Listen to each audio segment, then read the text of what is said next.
Hey you guys, and welcome back to my channel. So I wanted to come on here and share this with you guys because I don't know, I thought it was pretty dope, so I wanted to just put it on my channel. But my male beta, his fins changed color. So this is the beginning. Remember, I had two female betas to start off with. Saki, the one at the very bottom, she ended up dying. But at this particular time, I had two female betas. I had Saki right there, that's at the bottom, and then I had Luna right there at the top. And they were half moon beta fish. But I decided that I wanted a male beta, and I had one right before him, which is the beta that I'm trying to put into the tank right there. Um, so I had a male beta before him, and with this male beta, literally, I bought him, and then right when I put him in the tank, I even had like my little with me. Well, she's not my little no more, but I call her my little. So I had my friend Synia with me, and we literally, when we put him in the tank, he was swimming like just out of control. I mean, basically upside down, sideways, and I researched it, and I noticed that he had the swim bladder disease, and so also the same, like maybe 2 nights later, I noticed Saki was bullying him so bad to where he actually ended up losing his fins. And so with that particular beta, he actually ended up dying. And so when I went back to the pet store, they said, well, hey, you can get a new beta because that one was definitely sick. Because if you put him in the tank right when you got him, and I was like, I did. I literally put him in right when I got him, and he was already swimming like upside down, sideways. He couldn't even get to the bottom of the tank. And so they offered to give me a new one, but I was just like, nah, don't even worry about it.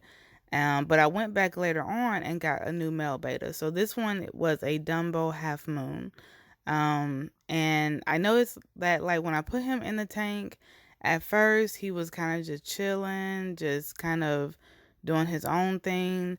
And then literally like 15 minutes later, he just basically like started basically charging at my female betas, like basically claiming his territory, which I knew that was going to happen as well, but I just didn't know he was going to be so aggressive with it. And the guy at the pet store said, it's very common for betas to lose their fins overnight if they're stressed, bored, or if they have pent up aggression.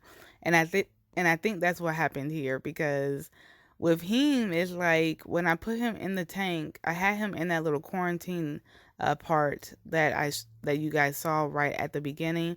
I had him in there for about a good hour.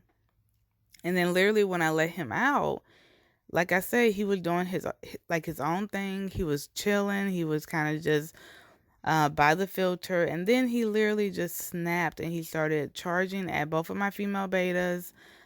He didn't want them near him. Like he just kept chasing them.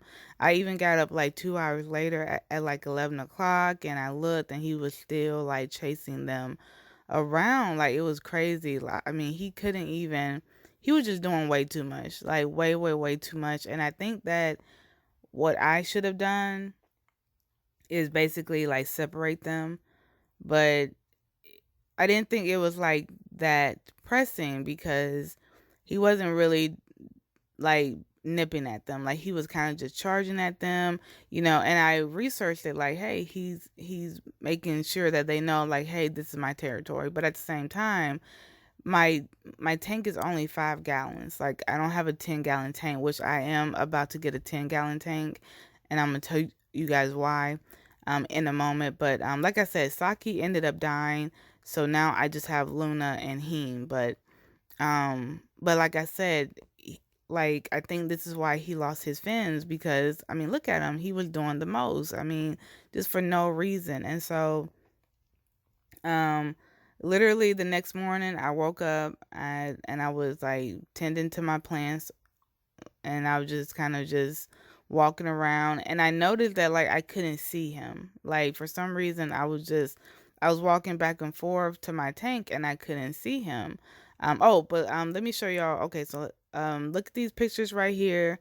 This was him before, you know, gorgeous. His color was kind of like a, you know, purple, grayish with white tips. I mean, gorgeous. I mean, this is why I picked him from the pet store, because he was just simply gorgeous. But anyways, like the next morning I noticed that like it didn't register to me that I couldn't see him. But after about like an hour when I was up, I was just like, well, where is he? Like, and I noticed like when I looked over, I looked up and down the tank, and I noticed he was like blending in to the cave rock. And then when I looked closer, like, I mean, I was shook. I mean, I was, I was so horrified. Like, he just looked like he was just, I mean, miserable. I mean, he had lost all his fins. I mean, y'all see it. He had lost all his fins, and he just looked at a mess. I mean, so miserable. And as y'all can see, his color was gone. I mean, I didn't even think he was going to live. I mean, so what I did was I already had medication from like my previous fish. So I put some aquarium salt in there, because aquarium salt, I knew that since he had lost his fins that he was probably in pain. So aquarium salt kind of acts like a neosporin. So it kind of heals open wounds, and it basically is also relaxes them, and it gets rid of any type of disease or parasites that may be in the water. So, but as you can see, since he was doing the most, you know, this is what happened. So, and Saki took it upon herself. I had to separate her from him because she literally took it upon herself to bully him. Like, it's like she knew he was weak. Like, she knew it, and she was taking advantage, but she ended up dying. But anyways, so this is him now. It's been about a good month, and I just think it's really dope because I heard about bettas, like when their fins grow back, you know, they can grow back like a different color, but his fins are still growing back, like they're not fully grown yet, but now they've grown back to be like kind of gray, and then they have like a reddish burgundy middle part right there, and then he's got the white clear tips, which may also change color, but I had to separate them because he still bullied Luna. Luna's never bothered nobody, but I mean, like, look at him right now. I mean, look at how he's flaring. I mean, just doing the most. And Luna, Luna, know, Luna be knowing what she be doing, because she'll go right to the barrier and like tease him, like she know what she is doing. And he just be, and look at him, just feeding into her, just getting so worked up. Like, he just needs to calm down. But this is the reason why I'm getting like a 10-gallon tank, because I feel like I want to take the barrier away because they're bored, they need room. And so I want to get a 10-gallon tank and actually get more stuff so Luna can basically hide, and then I'm gonna get some fish mates as well. But yeah, I just think that it was really, really dope how his fins changed color. So I wanted to come on here and like show y'all that. So yeah, I mean, hopefully you made it through this entire video if this wasn't boring, but I just think this was really dope. But yeah, I am going to vlog like the new tank and all that other great stuff because I love my bettas. But I hope y'all enjoyed this video, and I will see y'all in my next video. Bye.